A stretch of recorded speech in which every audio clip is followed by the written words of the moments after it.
Hello friends, Pandian serial next episode நேர view பார்க்கலாமாங்க. சரவணனுமே மயில் அங்கே அம்மா வீட்டுக்கு போயிட்டு அங்கே மாணிக்கம்மா ரொம்பவே பார்த்தீங்கன்னா கோவமாகவும் பேசிக்கிட்டு இருக்காங்க. அந்த கடையிலேருந்து நீங்கள் எவ்வளோ பணத்தை நீங்கள் திருடி வச்சுக்கிட்டு இருக்கீங்க அப்படின்னு சொல்லிட்டு பயங்கர கோவமாகவும் அங்கே சரவணன் கேட்டுக்கிட்டு இருக்காங்க.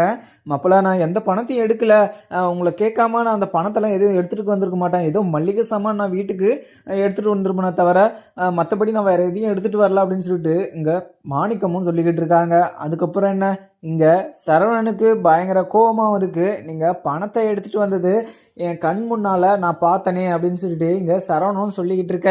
அதுக்கப்புறம் அங்கே வீட்டில் எல்லா இடத்துலையுமே தடுக்கி பார்க்குறாங்க. அதுக்கப்புறம் ஒரு பேக் ரொப்போ பணமும் இருக்குது. நீங்கள் நாங்கள் வச்சுக்கிட்டு இருந்த பணத்தெல்லாம் நீங்கள் கொஞ்சம் கொஞ்சமாக எடுத்துகிட்டு வந்து இந்த பை ரொப்பி நீங்கள் சேர்த்து வச்சுக்கிட்டு இருக்கீங்களா அப்படின்னு சொல்லிட்டு பயங்கர கோபமாகவும் அங்கே சரவணன் கேட்டவும் உடனே மாணிக்கமும் அங்கே மயிலுமே இருக்காங்க. ஏன்னா அவங்க அம்மாவை பார்த்துட்டு வரலாம் அப்படின்னு சொல்லிட்டு அங்கே வந்துட்டு அங்கேயே சரவணன் வந்துட்டாங்க அப்படின்னு சொல்லிட்டு அங்கேயே நின்றுட்டு இருக்காங்க. அதுக்கப்புறம் அவங்க அம்மாவுக்கு எல்லாருக்குமே ரொம்பவே பதட்டமாகவும் இருக்குது.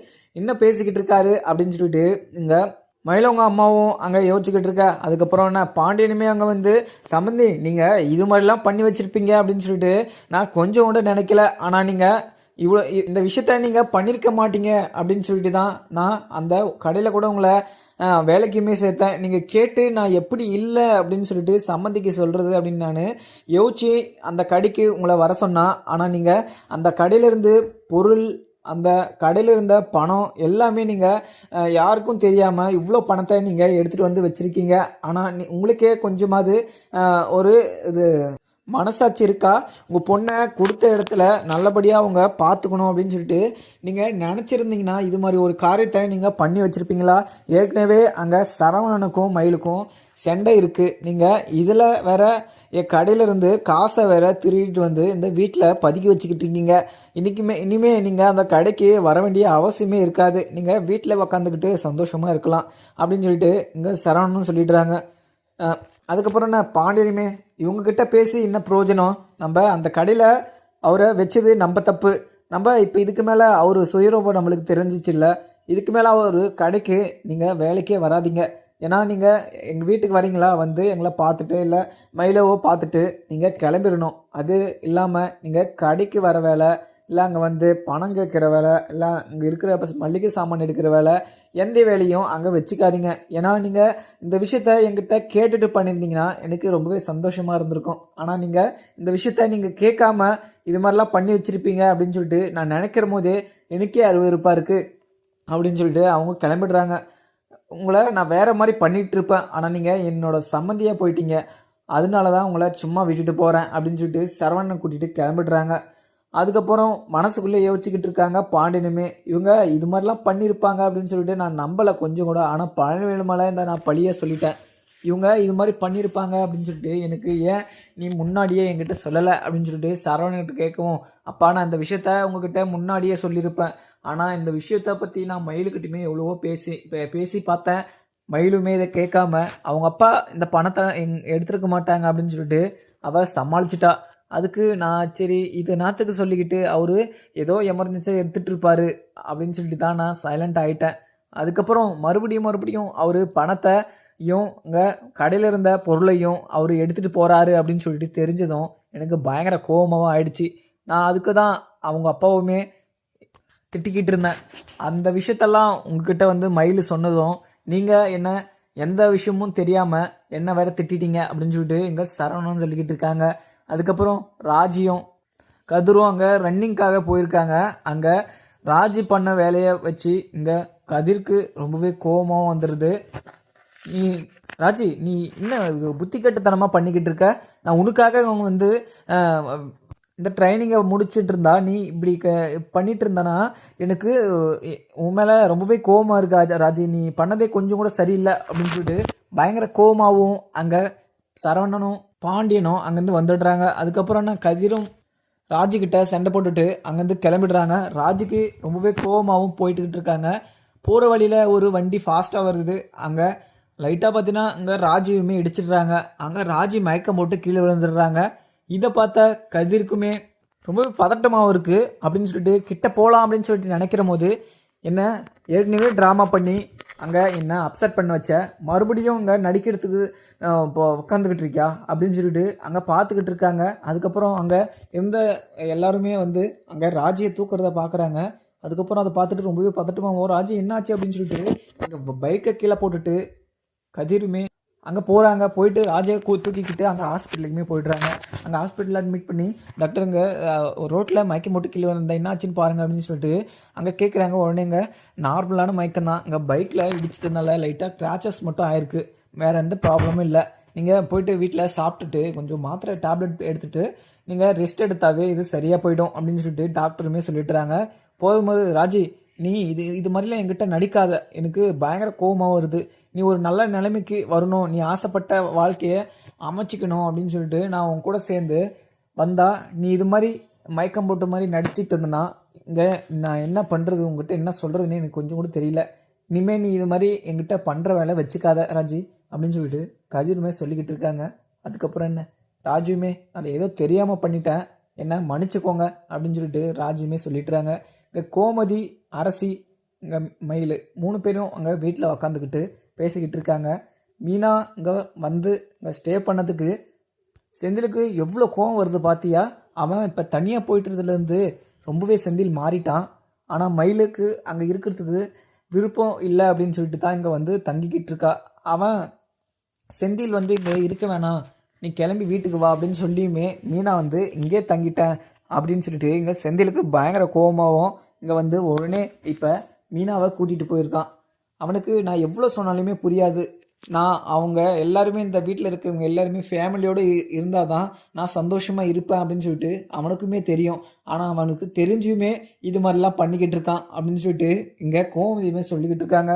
அம்மா நீங்கள் எதுக்குமே ஃபீல் பண்ணாதீங்க, அவங்களுக்கு எப்போ அவங்களுக்கு புரிய வருதோ அவங்க அப்போயே வந்துடுவாங்க. அண்ணனுக்கு தெரியாதா, இவ்வளோ பெருசாக வளர்ந்துருக்காங்க, அம்மாவுக்கு என்ன பிடிக்கும் என்ன பிடிக்காது அப்படின்னு சொல்லிட்டு தெரியாது. இது மாதிரி கடைசி காலத்தில் எல்லாருமே ஒத்துமையாக இருந்தால் தான் இங்கே நம்ம அம்மாக்கும் அப்பாவுக்கும் சந்தோஷமாக இருக்கும் அப்படின்னு சொல்லிட்டு அம்மா அங்கே செந்தில் ஒரு நிமிஷம் கூட யோசிக்க மாட்டார்மா. அவர் பேச்சு நீங்கள் பேசாதீங்க, மீனாக்காவை பற்றி பேசுங்க, ஏன்னா அவர் அது மாதிரி இருந்தாலுமே ஆனால் மீனாக்கா நம்ம சைடு தானே அப்படின்னு சொல்லிட்டு அங்கே அரசியுமே சொல்லிக்கிட்டு இருக்காங்க. அதுக்கப்புறம் பார்த்தீங்கன்னா கோமதியுமே இவங்களாம் எல்லாருமே நான் ஃபேமிலியோட சந்தோஷமாக இருக்கலாம் அப்படின்னு சொல்லிட்டு தான் நான் கனவு கண்டு வச்சுருந்தேன், ஆனால் அந்த கனவு எல்லாம் பாதியிலே போயிடுச்சு. ஆனால் இது மாதிரிலாம் செந்தில் முடிவெடுப்பான் அப்படின்னு சொல்லிட்டு நான் முன்னாடியே யோசிக்காமல் போயிட்டேன். அவங்களுக்குன்னு ஒரு லைஃப் அமைஞ்சிருச்சு அப்படின்னு சொல்லிட்டு அவன் தனியாக போயிட்டான் போல், அவன் மறுபடியும் வருவான் அப்படின்னு சொல்லிட்டு நினச்சேன். ஆனால் அவன் அவன் பண்ணுறதெல்லாம் பார்த்தா அவன் வர மாதிரியே எனக்கு கொஞ்சம் கூட பார்த்தீங்கன்னா நம்பிக்கையே இல்லை அப்படின்னு சொல்லிட்டு இங்கே கோமதியுமே சொல்லிக்கிட்டு இருக்காங்க. இங்கே சரவணனும் பாண்டியனும் ரொம்பவே கோமாவும் அங்கே மயிலவங்க அப்பா கிட்டேயும் அம்மா கிட்டேயுமே பேசிட்டு அவங்க கடைக்குமே கிளம்பிடுறாங்க.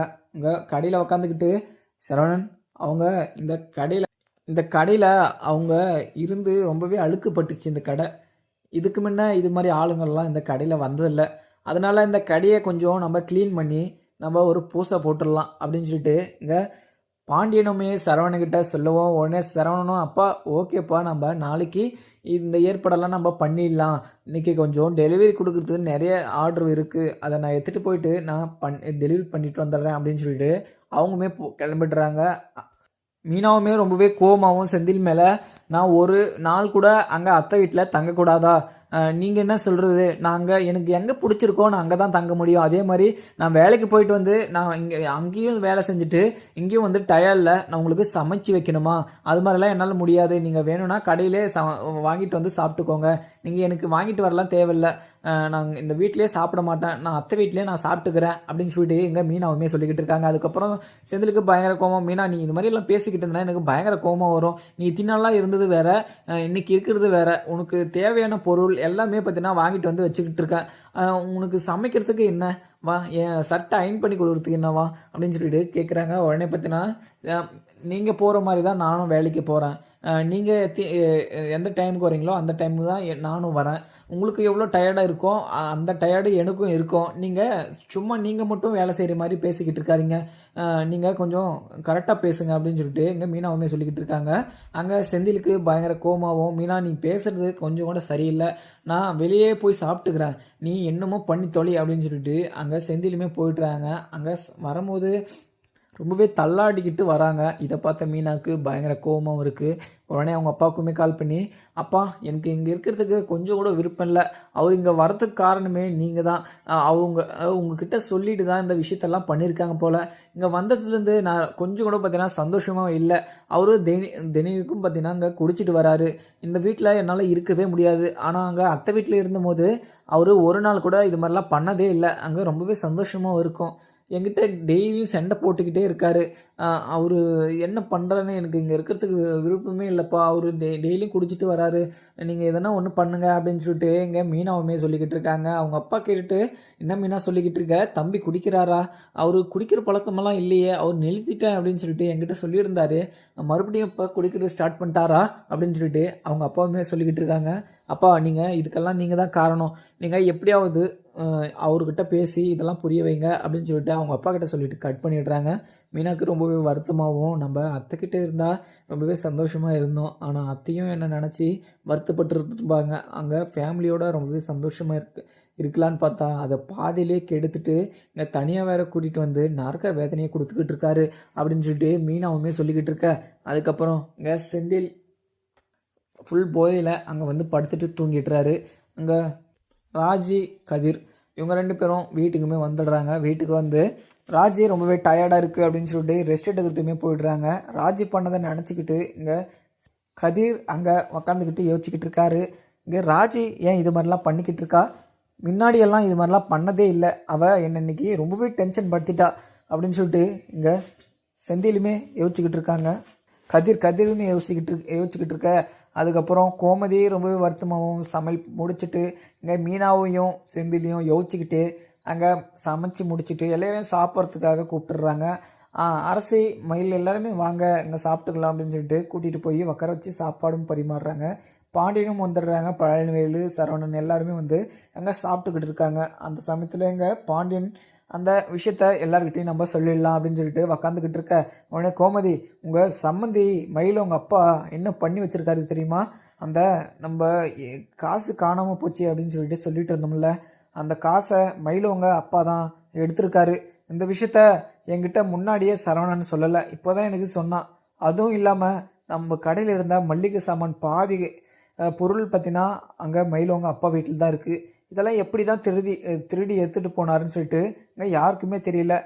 அவரு எப்படி தான் மனசு வருதோ அந்த கடையிலேருந்து காசோ இல்லை அந்த கடையிலேருந்து பொருளோ எடுத்துகிட்டு எவ்வளோ தைரியமாக இருக்காரு பார்த்துக்கோ அப்படின்னு சொல்லிட்டு எங்கள் மயிலுமே சொல்லிக்கிட்டு இருக்காங்க.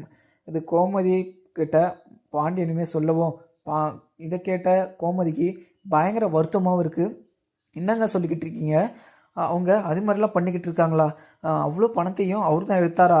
அந்த கடையில் இருக்க பொருளெல்லாம் வேறு எடுத்துகிட்டு போகிறாரா? நம்ம சம்மந்தி அப்படின்னு சொல்லிட்டு கடையில் வேலை பார்க்கட்டும் அப்படின்னு சொல்லிட்டு நினச்சிட்டு இருந்தோம். ஆனால் அவர் இந்த கடைக்கு வந்ததே அங்கே இருக்கிற பொருளெல்லாம் அந்த வருஷத்துக்கு எடுத்துகிட்டு போய் வீட்டில் அடிக்கலாம் அப்படின்னு சொல்லிட்டு தான் வந்திருப்பார் போல் அப்படின்னு சொல்லிட்டு கோமதியுமே சொல்லிக்கிட்டு இருக்காங்க. இதை கேட்ட மயிலுக்கு ரொம்பவே வருத்தமாகவும் இருக்குது. அதுக்கப்புறம் பாண்டியன் பயங்கர கோமாவும் அவங்கக்கிட்ட ஸ்ட்ரிக்டாக சொல்லிட்டு வந்துட்டேன், இனிமேல் நீங்கள் கடைக்கு வர தேவையில்லை, ஏன்னா கடையில் ஆள் வந்து சரியாக போச்சு, நீங்கள் வேறு என்னத்துக்கு வேஸ்ட்டாக வந்து உக்காந்துக்கிட்டு இருக்கீங்க அப்படின்னு சொல்லிட்டு நான் சொல்லிட்டு வந்துட்டேன். இதுக்கு மேலே நான் அங்கே என்ன சொல்ல முடியும்? இன்னந்தாலையும் அவங்க நம்ம சம்மந்தி, அவங்கள நம்ம அசிங்கப்படுத்தலாமா அப்படின்னு சொல்லிட்டு இங்கே பாண்டியன் யோசிக்கிறாரு. ஆனால் அதை கொஞ்சம் கூட யோசிக்காமல் மாணிக்கம் அங்கே இருந்த காசையோ எல்லாம் ஒரு சந்தோஷத்துக்காக அந்த காசை எடுத்து செலவு பண்ணிக்கிட்டு வீட்டில் கொஞ்சம் கொடுத்துக்கிட்டு மல்லிகை சாமான் திருடிக்கிட்டு இது மாதிரிலாம் பண்ணிக்கிட்டு அவர் இந்த வேலையை கூட அவர் தக்க வச்சுக்கல. இதை நினச்சி இங்கே மயிலுமே ரொம்பவே ஃபீல் பண்ணிக்கிட்டு இருக்காங்க. உடனே மயிலுமே டயர்டு இருக்குது அப்படின்னு சொல்லிட்டு ரூமுக்குமே போயிடுறாங்க. உடனே சரவணன் வந்து, மயில் நீ எங்கள் அப்பா கிட்ட சொல்லி என்ன திட்டு வாங்க வச்ச, இனிமேல் உன்னை திட்டு விடாமல் பண்ணிடலாம் அப்படின்னு சொல்லிட்டு நினச்சேன். ஆனால் நீ எவ்வளோ தான் முயற்சி பண்ணாலையும் நீ என் கூட சேர்ந்து வாழ்கிறதுக்கு தகுதியானவளே இல்லை அப்படின்னு சொல்லிட்டு எங்கள் சரவணன் சொல்லவும் உடனே இதை கேட்ட மயிலுக்கு பயங்கர வருத்தமாகவும் இருக்குது. என்னங்க பேசிக்கிட்டு இருக்கீங்க? என்ன நீங்கள் கல்யாணம் பண்ணி வந்துட்டீங்க, நீங்கள் தான் எனக்கு புருஷன், நான் உங்களுக்கு பொண்டாட்டி, இனிமேல் நம்மளை 2 பேரையும் யாருமே பிரிக்க முடியாது அப்படின்னு சொல்லிட்டு எங்கள் மயிலுமே சொல்லிக்கிட்டு இருக்க. சரவணன், யார் புருஷன் பொண்டாட்டி? நான் புருஷன் புண்டாட்டின்றது பேர் மட்டும்தான், ஆனால் நீ எனக்கு புண்டாட்டியும் கிடையாது மண்ணும் கிடையாது அப்படின்னு சொல்லிட்டு சரவணன் சொல்லிக்கிட்டு இருக்காரு. அதுக்கப்புறம் மயிலுமே உட்காந்து அழுந்துக்கிட்டு இருக்காங்க. ஏன்னா எப்போவுமே போல் அவங்க எதனா சொன்னால் அழுதுகிட்டு இருக்கிறது தான் அவங்களுக்கு வேலையே. அதுக்கப்புறம் என்ன சரவணன் வெளியே வந்துடுறாரு. பாண்டியனுக்கு பயங்கர கோபமாக இருக்குது. ஒரு பிரச்சனை எப்படியோ கடையிலேருந்து முடிஞ்சிச்சு. இத்தனை வருஷமாக கடையிலேருந்து காணாமல் போன பணம் இந்த ஒரு மாதமாக காணாமல் போகுதுன்னா அதுக்கு காரணம் அவரு தான் இருக்கணும்னு சொல்லிட்டு நான் கெஸ் பண்ணியிருக்கணும். ஆனால் கெஸ் பண்ணாமல் நான் பழனி வேலை வீணாக பழி சொல்லிட்டேன் அப்படின்னு சொல்லிட்டு மனசுக்குள்ளேயே வச்சுட்டு இருக்காங்க. அதுக்கப்புறம் என்ன பார்க்கலாம். உங்களுடைய பிடிச்சது லைக் பண்ணுங்கள். தேங்க்யூ.